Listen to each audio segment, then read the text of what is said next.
Companies and marketers have been trying to convince people to buy more stuff for thousands of years. I bet every village had that one annoying caveman that was just like, you left this rock in your cart. But modern technology, the internet, and tracking cookies, robocalls, personalized ads has poured jet fuel on the consumerism fire. We're not even called customers anymore. We're consumers. Users. Kind of makes you feel like a drug addict or livestock, doesn't it? The part that really gets me is a lot of the strategies that digital first brands use these days, like the kind of brands that you see all over Instagram ads, are kind of invisible. Most people don't even know when they're being manipulated. As someone who spent over a decade in digital content marketing and SEO and e-commerce, I've seen the dark underbelly of modern day marketing, and I know how to spot shady tactics when I see them. In this video, I want to reveal a few of the worst of these schemes so you don't fall for them. By the way, I want to give a shout out to the website deceptive.design. It's a really well organized database of these sketchy tactics that we encounter online. I came across this site over and over again when I was researching for this video, so if you find this stuff interesting, definitely go check them out. Okay, let's get into it, starting with Spin to win? Get out of here. Ugh. Let's talk about curating reviews. Now, we all know that Amazon reviews can be bought and sold. Like if you see some sketchy, low-quality product on Amazon that has 10,000 five-star reviews, you take it with a grain of salt. At least I hope you do. But many people don't know to also be wary of the reviews that they see on individual brands' websites. In fact, these are even more misleading than Amazon reviews because if a brand chooses to, they can have complete control over the reviews on their own website. This means removing the bad ones and prioritizing the good ones. Future me jumping in for a moment, editing this video, and this brand that I'm using, Jackson, as an example, red flags everywhere. So first of all, they have a bunch of brand ambassadors that are like pro athletes, college athletes, guys that are making millions of dollars a year. They're definitely not wearing these $200 gold-plated costume jewelry, basically. Also, on their product pages, they'll have like 5,000 reviews, all 5 stars. They're all from verified buyers, a lot of user-generated content.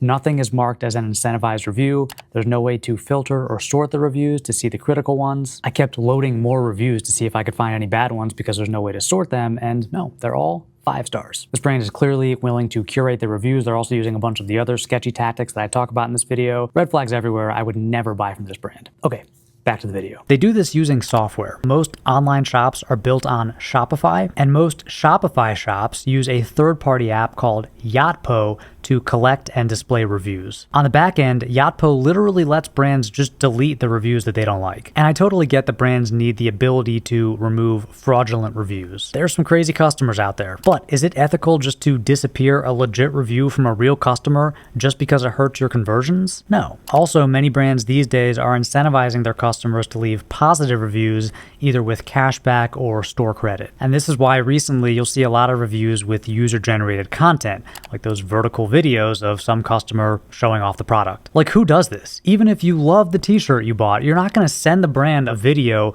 of you wearing it and raving about it. People only do this in exchange for something, usually money. Yotpo, that review software, actually advertises this sort of UGC collection as one of its main features, among other things that customers hate, like text message marketing. Now, not all brands do this, but still, when you're exploring the review section of a product page, you need to be a little bit skeptical. I usually start by sorting the reviews in reverse order so I can see what the least happy customers have to say. And if there are no negative reviews at all, that's fishy. Okay, moving on, let's talk about email. Bob in El Paso just bought those chinos. Really? Did that just happen? Yeah. Yeah, I don't believe you. Okay, bye.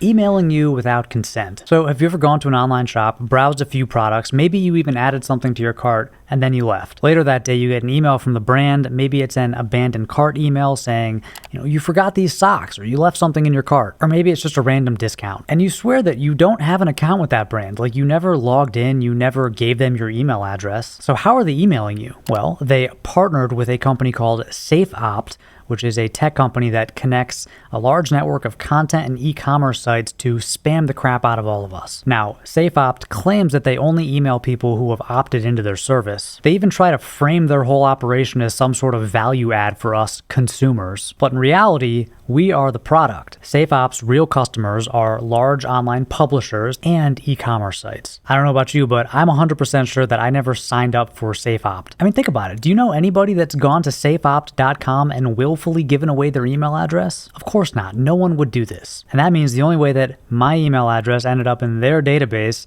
is someone shared it or sold it to them. I never consented to this. I don't want emails from SafeOpt. Like if I was on some brand's website and I added something to my cart but didn't buy it, it's because I didn't want to buy it. And I don't want this follow-up email spam every time I make the probably smart decision not to buy something. SafeOpt positions itself as a service that helps you save time and money. Really, it's an affiliate marketing scheme created to increase profits for brands and publishers, and above all, SafeOpt. Here's something you can do right now. Go to manage.safeopt.com/manage and SafeOpt your way out of their service and delete all of your data. You forgot these. No, I don't want them. Go away. Okay.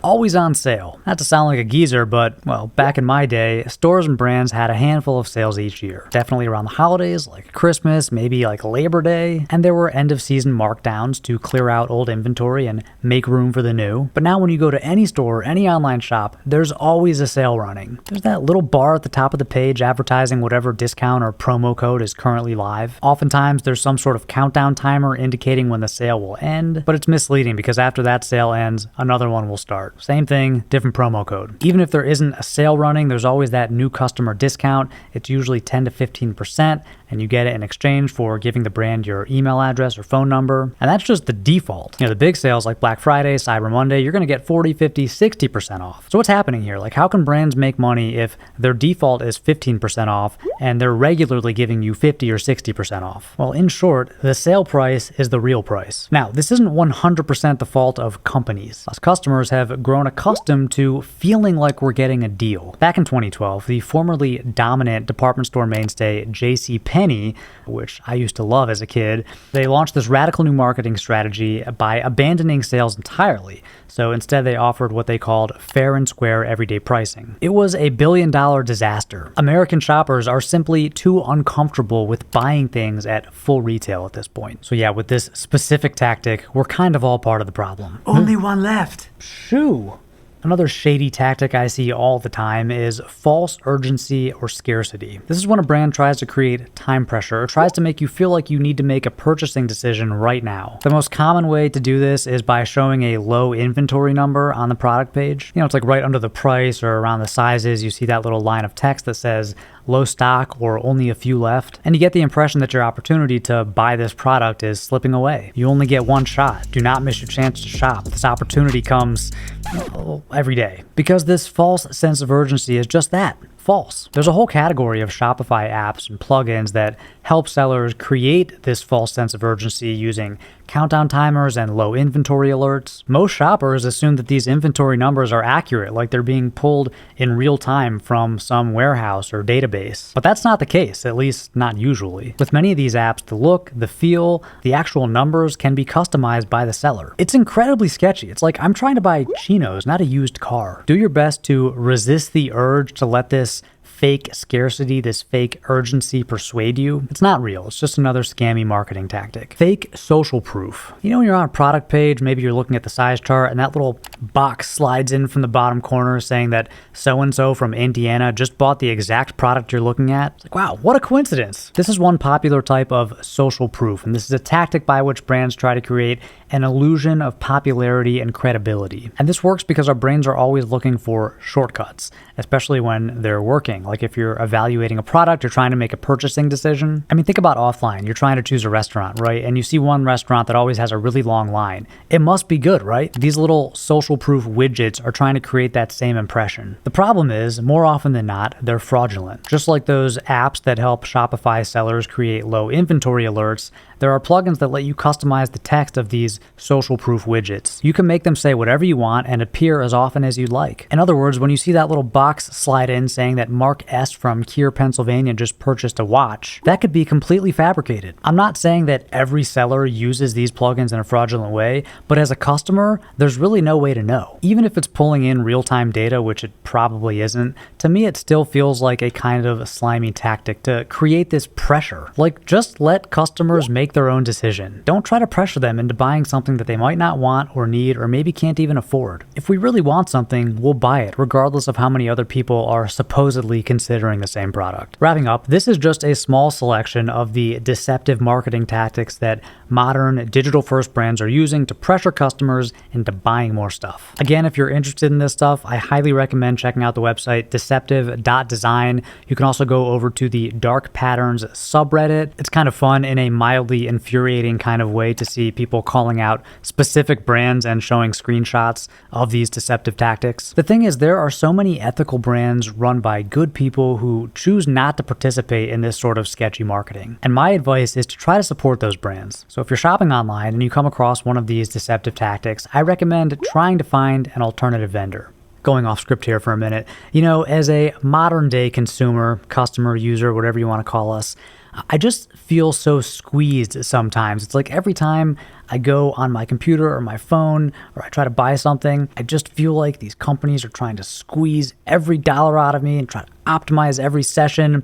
And it's kind of frustrating, It kind of taints my experience with the internet and with my devices. And that sucks because as a millennial, an older millennial, I grew up in an internet that wasn't so highly optimized. All these tactics, they just didn't exist yet. And it was kind of a more pure experience. It was just nice to be able to use the internet and computers and phones without feeling like every second was being monetized and that you were just being pressured all the time to buy more stuff. And I wanted to make this video because I feel like I have a pretty good understanding of modern day marketing tactics, having worked kind of in the industry and adjacent industries. And I think a lot of people don't see this stuff.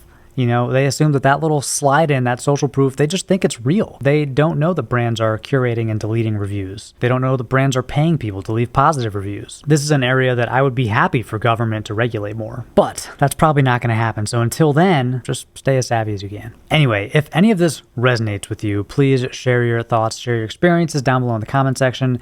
Thank you so much for watching. And until next time. Spin to win.